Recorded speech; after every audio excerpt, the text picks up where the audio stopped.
Hello and welcome, and thanks for joining us. We are in our third installment of our happy hour here, and today we are shared by somebody who is true to the name of happy hour. I know our last two guests, we were doing most of the drinking on the Capital Presence side, and today we get to cheers with Kirk Wiles, who is CEO of Paradise Springs Winery here in Northern Virginia. Thanks for joining us, Kirk. To start, if you could just give us a little background, a little history of the winery, how you guys got started, how long have you been in the Northern Virginia area, and then we can kind of go from there. So yeah, can you guys hear me okay? Yeah. Absolutely. All right. So yeah, here at Paradise Springs, we actually started the winery back in 2007. We made our first wine, and being the first winery here in Fairfax County, the county really didn't know what to do with us. Agriculture is kind of a foreign entity to the county here because we're so close to the city. And so, we really had to go through the steps of kind of helping the county understand what a farm winery was, what our privileges were as defined by the state of Virginia. And it took us a couple of years to, fair to say, we ended up in a legal battle with the county and some of our neighbors. But we persevered and we're finally able to open the winery in 2010. And we just celebrated our 10-year anniversary in January, here. And we're making some great wine and excited to be here. We also expanded our operations with a second winery out in Santa Barbara, California in 2014, and have been making some really great wines out there as well. So I guess you could say we're the first bi-coastal winery in the country, but we started right here in Virginia. Virginia's home. I was born and raised right here on the farm, and proud to represent as the closest winery to Washington, D.C. Yeah, I love that. I love that I don't have to drive out to. No offense to any of the Loudon wineries. We still patronize them here in our family. But I love that. So I live in Burke, and Clifton is a short drive away. And so that which leads me to my first question with you is some of the things that you guys are doing to innovate to combat some of these stay-at-home orders. So I know at least one thing that I'll point out that I love. Is the free delivery for Northern Virginia residents. I believe it's the 25-mile-an-hour radius and the drive-by. So I myself, I'll have to confess I'm not a big wine drinker, although I do have the Paradise Springs Viognier here. I'm not the biggest wine drinker, but since this COVID-19 and the help of Paradise Springs drive-through, I have become a wine drinker.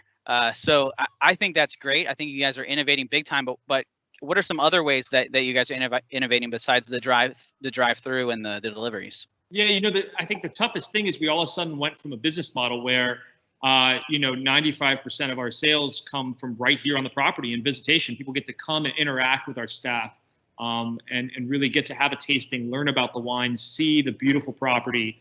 Sit back and enjoy everything that we've built this place to be, from the quality wine to the ambiance, and all of a sudden that's taken away, right? And so we've had to come up with creative ways on bringing a bit of paradise to you. And so we said that anyone who orders 3 bottles or more within a 25-mile radius, we'll come and deliver it to you, and we'll bend the rules a little bit for a couple miles. Don't worry, but.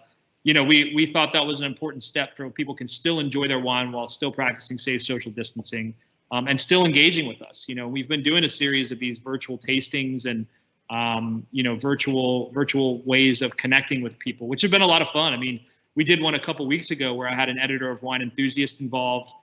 We had our consultant from the West Coast, and then I had a good friend of mine who's actually Beyonce's guitarist get on and do some live musical performances as well. So it's kind of, we're trying to bring a little bit of that same ambiance and vibe into your home without people having to leave, and really get, providing a good experience for you guys to enjoy these wines. But it's been challenging. We've had to think outside the box. We're doing curbside pickup, so the winery is still open for people to come in. And then we're shipping all over the country. If you order 6 bottles or more, we're doing free shipping. So just making sure people can still get their good wine, and we'll be ready to open when we're allowed to again for everyone to come enjoy. Absolutely. Now, do you envision, making these virtual tastings? Are you going to continue doing this even after the COVID-19 is over? Is that something you're going to continue to offer?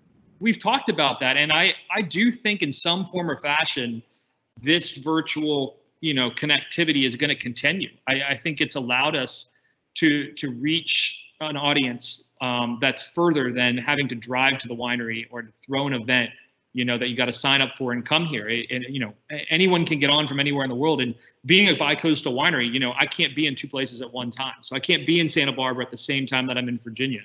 And so I think it's a unique tool that we can use to connect, with our wine club members and with anyone who wants to come in and have an experience, at either one of these wineries. And if anything, it's making us more accessible to more people. And I think that's a good thing in wine because, for a long time, wine can have the stigma that it's inaccessible. Great wine is too highbrow for people, and it's certainly not. It's something that everyone should have access to and be able to enjoy and learn and be educated from. So we're excited that this platform is becoming more of a norm for people to use, and I definitely see us in some form or fashion using it going forward.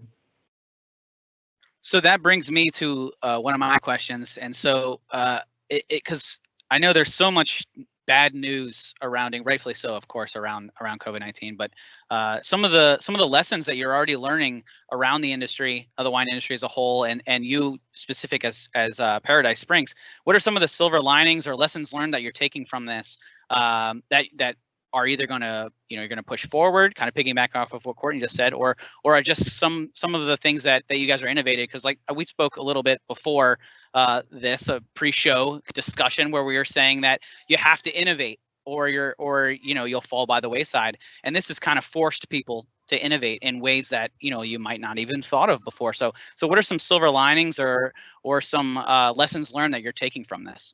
I think the silver lining in all of this is how important relationships are, right?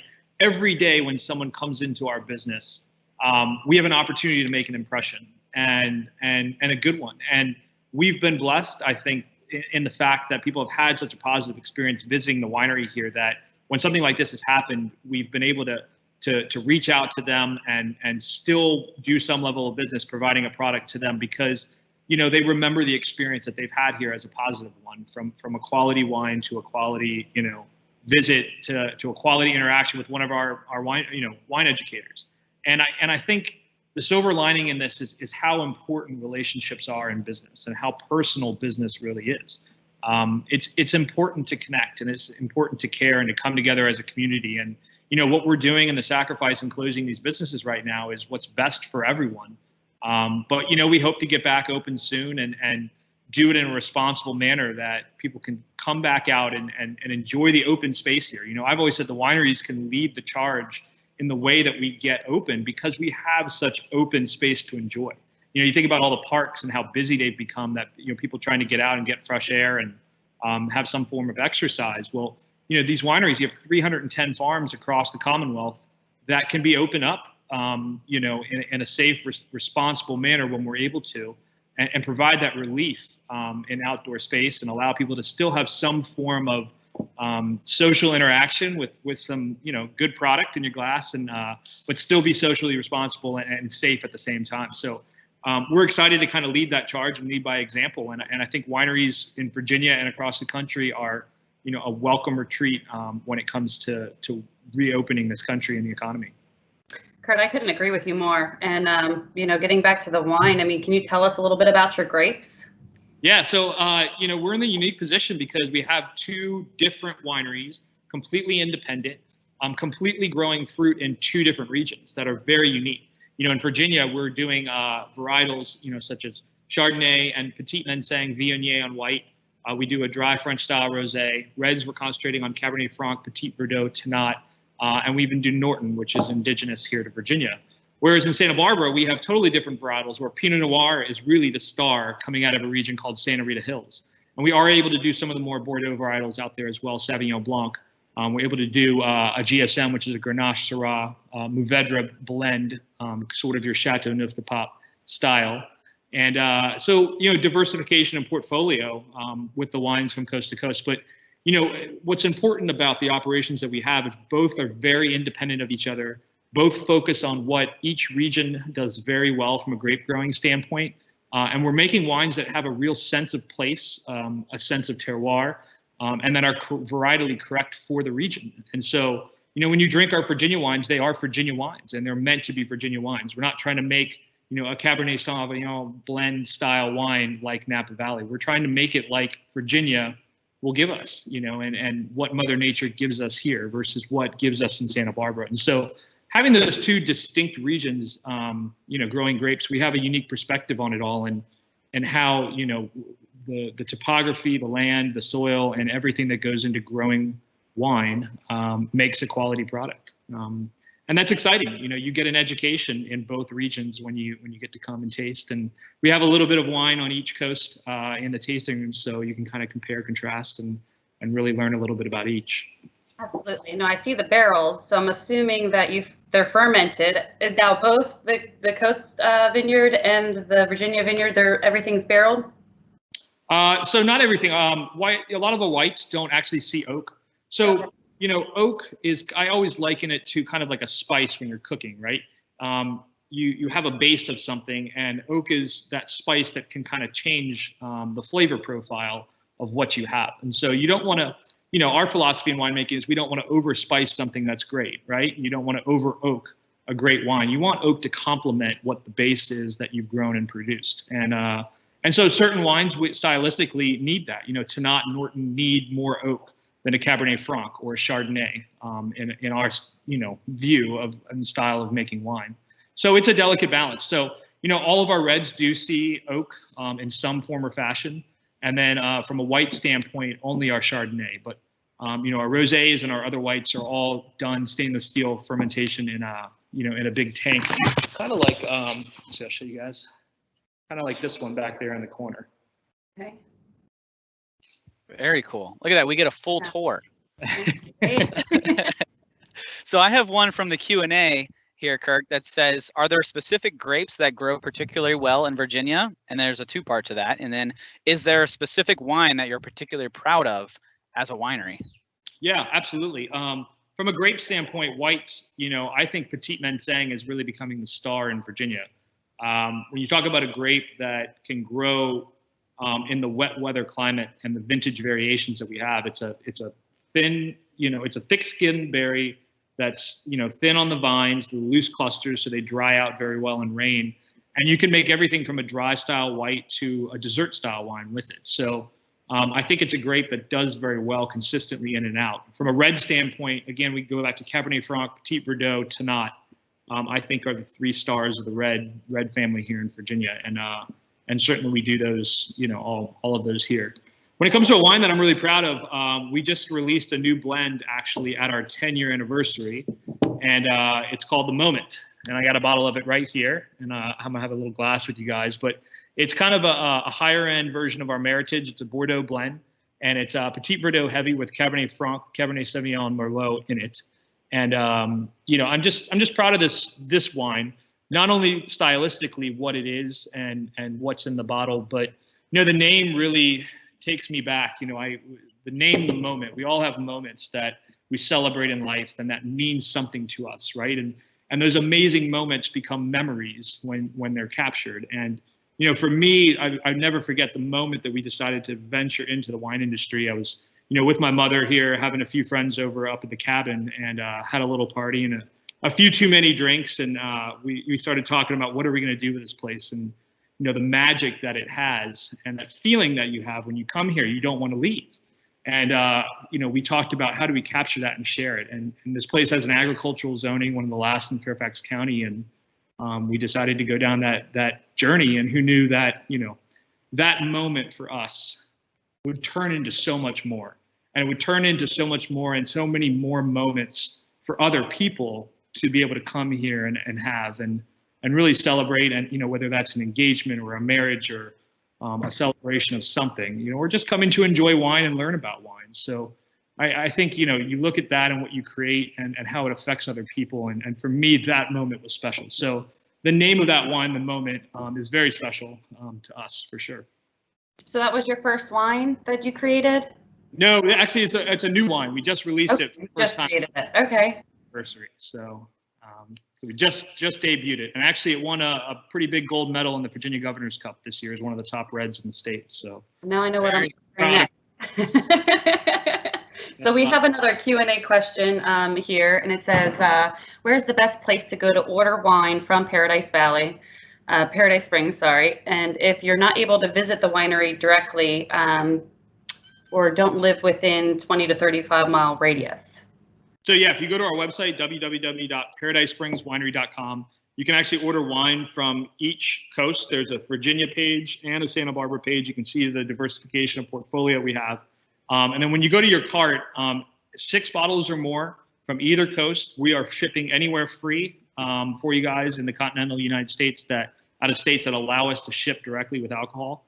But if you are in that 25, 30 mile radius, 3 bottles or more, we'll bring it to you, usually within a day or two, sometimes in a matter of hours. Or we do have curbside pickup as well. And we're running a bunch of specials. You know, if a lot of you aren't drinking as much at home, but want to come out and visit the winery when we do reopen, you know, we have a gift card special that, you know, you can buy for $80 and get $100 of value when we do reopen. And things like that are really going towards helping our staff stay employed here. You know, I have made the commitment to keep all of our full-time staff on during this time and keeping them busy. So we're innovating and finding ways to keep this place going, and we got a lot of projects going on. So the property looks better than ever, and we'll be ready to open when they let us. So that brings me to another question that came in. But first, I heard recently that the best way to support small business or any business for that matter is to purchase gift cards, because they can then take that funding and they get the funding without pushing the product. So I had never thought of that. It wasn't even a thought process of mine until this came out. So definitely, I love that you guys are doing the gift cards, and I think it's a way that we can push back into the community and put our money into the community, and you guys can have that funding. And then when things open back up, if we want to use them for tours, which is the next Q&A that just came in, or if we want to use it for wine or tastings or whatever. But so I love that, and definitely push the gift cards, guys out there. Make sure you guys are buying those gift cards to Paradise Springs Winery, of course, but to whatever small business you want to support. But here's the Q&A that came in. It says, will you guys have tours once COVID is over? And then do you hold events? And I know you spoke on a little events earlier, but I assume that when this thing's open back up, you guys will go back to doing tours and hosting events. And I know that I've been there personally where you guys have live music as well.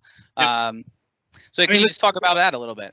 Yeah, I think the goal is to get back open, the best we can and the best we're allowed to. I mean, obviously we have a social responsibility to do that correctly, and we'll follow whatever guidelines that come out to do that and make sure people are as safe as possible when they do. But, listen, we want to get back to business too. We want to share this place. So in whatever form or fashion and whatever guidelines they come out with, we'll adhere to them. But yes, we will offer tours again. We will have people back to the property. We're not going anywhere. We're not going under. We've got plenty of wine for you guys here, and we're excited about that. And we'll get back to having events when we can. One of the cool things we did too, when we get back to like offerings right now and things that, keeping our staff employed, we just came up with this whole, extraordinary experiences in Paradise Springs, these kind of once in a lifetime offers. And so we came up with this really cool list of things that we could do that are unique experiences here for people when we reopen. And, one of those is a library dinner up in the cabin for you and 9 friends with my mother and I. And we're going to open some of our past wines and best wines that we've ever made with you guys and have an unbelievable meal. We have another one where it's a movie night where you can get this place and our giant 40-foot movie screen out on the lawn for you and 50 friends and an open wine and food truck bar for a couple hours, and things like that. So these one-time experiences that we've never offered before, we kind of came up with a really cool list, and hopefully people will take advantage of those, because I think they're pretty cool and a cool way to engage with us in the future. Now, owning the winery, I'm sure you love every wine individually for its own tastes and flavors, but is there a couple that are your favorite? I know you mentioned the Moment, and that has a particular place in your heart, but is there other ones that you can recommend for everybody else? Yeah, as we look at what a beautiful day it is today, it starts getting me thinking about rosé season, right? And we make a rosé on each coast. The East Coast version is called Nana's Rosé, which we actually named after my grandmother. I have a bottle of that here, which I've been kind of sipping on a little bit. But I think it's one of the best rosés we've ever made, and it's perfect for this nice weather situation.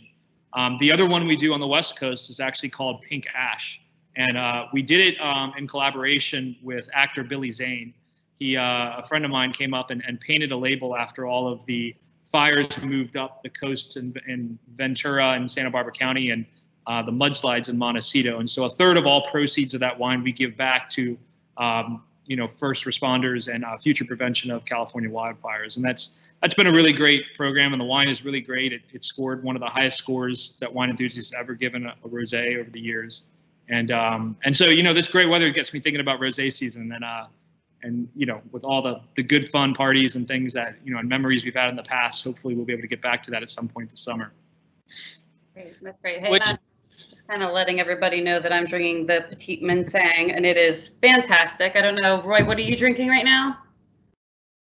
So I am drinking the Viognier. Yes, I'm drinking the Viognier, so Kirk, like I said, I was never really the biggest wine drinker. I'm new to the wine game, you might say. So I've had multiple. I was on one of your guys' virtual wine tastings. It's honestly one of the first wine tastings I've ever been on. So the fact that it was virtual was cool, and I wasn't afraid to raise my hand in the back. I just had to text or drop in a little chat there. And so I asked once, why do you guys circle the glass? Because that's I know that scent has a big part of it, but I don't know exactly why or if there's a science behind it. So why do you and other wine drinkers circle the glass before taking a sip? Yeah, so when you think about a wine, right, and let's take the moment, for example, we've got a cork in the wine. So the reason why we use a cork enclosure on it is it lets a little bit of micro-oxygen in that bottle over time. So as this wine ages over the next 10 years, a little bit of oxygen is going to get in. It's going to change that wine, and this wine's going to evolve in the bottle. Same thing when you pour the wine into your glass, right? You're opening it up for the first time, and oxygen in a big form is hitting that wine for the first time, sometimes in years. And so wine, it'll start to kind of come out of its shell. The aromas will come back. The flavor profiles will come out. The tannins can mellow out a little bit, and if you think about it, this glass of wine, if I was to go just leave this glass of wine on my kitchen counter for the next 2 weeks, what's it going to turn into? It's going to turn into vinegar, right? It's going to start to get sour, and its end form is vinegar, but over those 2 weeks, in a daytime, it's going to start to mellow out a little bit. The tannins are going to fall away from it, and it's that oxygen hitting the wine. So when you first pour it from a fresh bottle opening up, a lot of people will swirl the wine to get some oxygen on it. And it allows that wine to kind of breathe and open up so that you can enjoy it, and it changes just a little bit in your glass at that time. You can also look at the viscosity of a wine, that people call it the legs, and kind of the body of that wine, on it. So it's just a kind of way to engage with what you're drinking, but also it's helping get some air to that so it can really kind of come back to life after opening that bottle. Kind of another question to add on to that.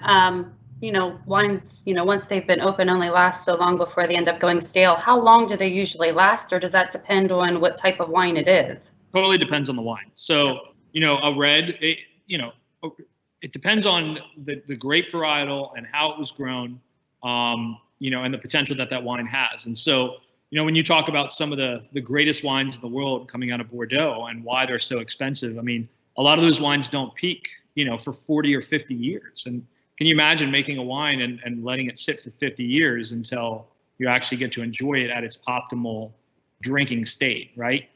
Versus a rosé, you've got a year and a half really to want to drink this wine before it starts to come down the mountain a little bit. So it really just depends on the varietal, the wine, the style it went through.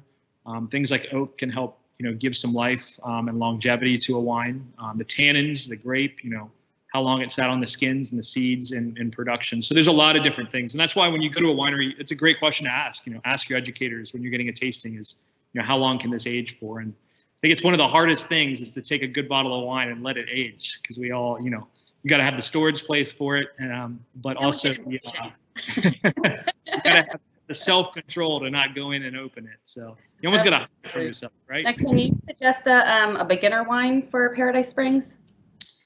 I don't know. I wouldn't say really there is a beginner wine. I think, when you come here and you taste, we make a multitude of wine, and every person's palate is different, right? So what is that beginner wine? It's whatever you like.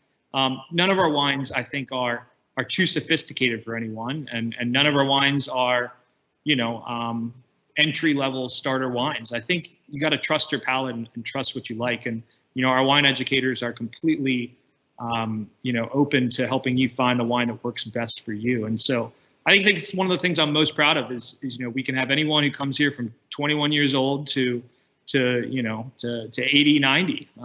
And everyone's palate is different, and everyone's going to gravitate towards something else. It's kind of like, how do you enjoy your coffee? Do you enjoy it black, or do you enjoy it with cream and sugar? How much sugar?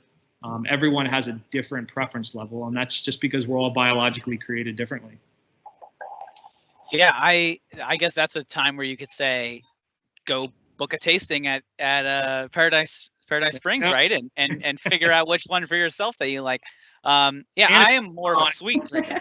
I think if we have a special going where if you get 6 bottles and then there's a small fee, you can get on an hour with one of our wine educators, private one-on-one, or with you in a group, and kind of have your own private virtual tasting as well. And so things like that are really fun that we're developing. Now, can you book this virtual wine tasting on your website? Yeah, I believe there's a place for it on our website as well. If not, shoot us an email, and if you have any questions about it, we can get you set up with it. Wonderful. So, Kirk, I know we only have you for about 4 more minutes, and I'll be true to my word on that. But there is one more question in the Q&A that came in, and so I'm not sure if this is a thing or not. But they say that do you have rental cabins or places where people can stay when visiting either the Virginia or California wineries? No, we don't have anywhere on site to stay, but certainly there are hotels within a short distance here, and Uber actually will take you to and from the winery here in Clifton and Santa Barbara. Santa Barbara, there's hotels literally on the block next to our tasting room, but our tasting room there is downtown. It's more urbanized. It's beautiful. It's 2 blocks from the ocean, so you can walk to the beach, come have a tasting. Your hotel's right there. It's a beautiful place to go and visit. But no, unfortunately, we don't have anywhere to stay on the property, but we're fortunate that we're not too far from the city that, private transportation like Uber and Lyft can get you here and out of here without having to drive. Now, I do have one more question for you. I know that I said that was our last Q&A question, but I lied. I'm just throwing them in here. That's right. So the last question is, so who's Ed? And what does Ed have going on this weekend over at Paradise Springs? So Ed is one of our longest running wine educators here, and he's an older gentleman, German, and we always call it his own fan club, because he's just built this amazing connection with people, and people have the best time tasting with him, and his quirky jokes and the way he presents wine that's fun, educational, but at the same time, approachable, and people just have a great experience with him. And so we get a lot of people coming in here and asking specifically to want to taste with Ed. And so in this whole virtual time, we thought, people are sitting at home and they don't have that same personal interaction with a tasting or something. And so we decided to give the people what they want. And we have Ed doing his own virtual wine tasting tomorrow at 6 o'clock. And anyone who purchases Ed's package, which is 3 of his favorite wines here in varietals, Chardonnay, Tannat, and Norton, he's going to be talking about those and kind of interacting with everyone. So he's super excited to see, some of his fan club, and we're excited to be able to provide that experience and let people connect with him again, and let people know that he'll be here when we reopen as well. So he'll be on a private Zoom link for that. I think there's still time to order that package today, which is also on our website. And then me and our winemaker Rob are going to jump on at 7 for a Facebook Live version, kind of ending with that, and just do another happy hour and enjoy some wine, answer some questions as well. So just another way for people to connect with their favorite people here in Paradise. I love it, and I love everything that you guys are doing. I told Courtney from the very beginning that when we were doing these happy hours, I keep an eye out on a lot of the small businesses in the area, and what you guys are doing over there. It got my attention. I joined your guys' wine club. Like I said, I'm not a wine drinker, but I've picked up the pastime. It's become an extracurricular for me over here, and I love that you guys are innovating. I love everything you guys are doing. So keep it up. Keep pushing with the virtual wine tastings. I'll be on as many as possible, I promise. And I have I went from having 0 bottles of wine, maybe a box of wine in my refrigerator, to now I have 6 bottles of Paradise Springs wine in my house at a given time. If it goes below 6, then I just drive on over down Clifton and pick one up. So thank you very much, Kirk. And is there anything you would like to leave us? Any closing thoughts? Yeah, well, thank you guys for having me, and thank you for your support and joining the wine club and ordering wine. In this trying time, I can't stress enough, supporting your local business, whether that's a winery or a restaurant or, that local business, whatever that you enjoy, now is the time to support them if you want them to survive, whether that's a gift card or ordering takeout or something, we have to band together and help support the local economy and local businesses to survive if they're going to be here. And so we appreciate all the support that people have shown us. We appreciate you guys for having me today and for supporting Paradise Springs, and we're doing everything we can so that we're going to be here ready to go when this is all over and get back to happier times in Paradise for sure. Kurt, thank you so much for joining us. We really appreciate it. Absolutely. Yeah. If anyone has any follow-up questions, please feel free to email and or jump on Facebook Live tomorrow on our webpage. You have a new fan right here. Yeah. So Courtney is drinking. Courtney is cheersing from Texas. I'm in Northern Virginia. And then again, if I know that we've had a bunch of different people coming in and out of the Q&As, and please check out, I believe it's paradisespringswinery.com. Kirk? Correct. Okay, great. Check out the website. You can order the wine. We had it shipped to Courtney in Texas. I believe it took 2 or 3 days. So you can get it anywhere, right? You don't have to be in Northern Virginia to support Kirk and Paradise Springs Winery. But thanks guys for hanging out. Be on the lookout for next week. So next week we have Eric Betchel. So I know we have a lot of small businesses out there that tune into these and are a part of these YouTubes and these Microsoft Teams live events that we're doing. And Eric Betchel has worked with companies such as Dell Enterprises. He's worked with Tesla, and he does digital marketing. So if you're looking to take advantage some of the open space out there, since some of the larger companies are pulling some of their digital marketing, and you want to learn more about SEO and how to run successful internet campaigns, be sure to tune in next week as we have in Eric Betchel. So again, Kirk, can't thank you enough. Hopefully I see you very soon over in Paradise in person. And if not, then I will be cheersing you virtually with my glass of Viognier. So thank you so much for tuning in. And yeah, thanks again. I really appreciate your time. Thank you guys. Really appreciate it. Stay safe, everyone. All right, guys, take care and see you next week.